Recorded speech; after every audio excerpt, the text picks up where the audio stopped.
നമസ്കാരം. വിഴിഞ്ഞം തുറമുഖം കമ്മീഷനിംഗ് ചടങ്ങുമായി ബന്ധപ്പെട്ട് വിവാദങ്ങൾ കൊഴുക്കുന്നു. പ്രതിപക്ഷ നേതാവിനെ ക്ഷണിച്ചിട്ടില്ലെന്ന വാർത്ത തള്ളി മന്ത്രി VN വാസവൻ.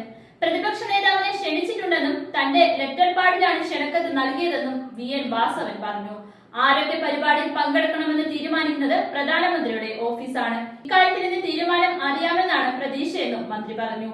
ശശി തരൂർ എംപിക്കും വിൻസെന്റ് MLAക്കും ക്ഷണക്കത്ത് നൽകിയിട്ടുണ്ട്. വിഴിഞ്ഞവുമായി ബന്ധപ്പെട്ട് എന്ത് സംഭവിച്ചാലും വിവാദങ്ങൾ ഉണ്ടാകാറുണ്ടെന്നും VN വാസവൻ കൂട്ടിച്ചേർത്തു. എന്നാൽ VD സതീശനെ ക്ഷണിക്കേണ്ടത് തങ്ങളല്ലെന്നാണ് മന്ത്രി V ശിവൻകുട്ടി പ്രതികരിച്ചത്. പട്ടികയിൽ പ്രതിപക്ഷ നേതാവിന്റെ പേര് ഉണ്ടോ എന്ന് അറിയില്ല.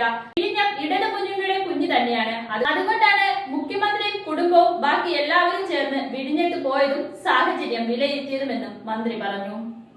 അതേസമയം വിഴിഞ്ഞം കമ്മീഷനിൽ പ്രതിപക്ഷ നേതാവ് പങ്കെടുക്കേണ്ടതില്ലെന്ന തീരുമാനം സങ്കുചിതമായ രാഷ്ട്രീയമാണെന്ന് വിൻസെന്റ് MLA പ്രതികരിച്ചു.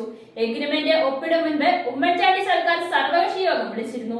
യോഗത്തെ തുറന്നെതിർത്തതാണ് അന്നത്തെ പ്രതിപക്ഷം. വികസനത്തിന്റെ കാര്യത്തിൽ LDFന് ഇരട്ടത്താപ്പാണെന്നും വിൻസെന്റ് MLA പ്രതികരിച്ചു. പ്രതിപക്ഷ നേതാവിനെ ക്ഷണിക്കാത്തത് ജനാധിപത്യ വിരുദ്ധമാണ്, ബാലിശമായ ന്യായമാണ് പറയുന്നത്.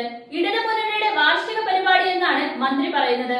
ഇടതുമുന്നണിയുടെ വാർഷികാഘോഷ പരിപാടിയിൽ പങ്കെടുക്കാനാണോ പ്രധാനമന്ത്രി വരുന്നതെന്നും വിൻസെന്റ് MLA ചോദിച്ചു. മെയ് 2-ാം തീയതി പ്രധാനമന്ത്രി നരേന്ദ്രമോദിയാണ് തുറമുഖം രാജ്യത്തിന് സമർപ്പിക്കുന്നത്. വിഴിഞ്ഞം കമ്മീഷനിംഗ് സംസ്ഥാന സർക്കാരിന്റെ വാർഷികാഘോഷത്തിന്റെ ഭാഗമായാണ് എന്നാണ് സർക്കാർ വിശദീകരണം. ഇതിന് പിന്നാലെ പരിപാടി ബഹിഷ്കരിക്കുകയാണെന്ന് പ്രതിപക്ഷവും അറിയിച്ചിരുന്നു. എന്നാൽ സ്ഥലം MPയായ ശശി തരൂരിനും MLA ആയ M വിൻസെന്റിനും ക്ഷണമുണ്ട്. ഇരുവരും പങ്കെടുക്കുമെന്നാണ് വിവരം.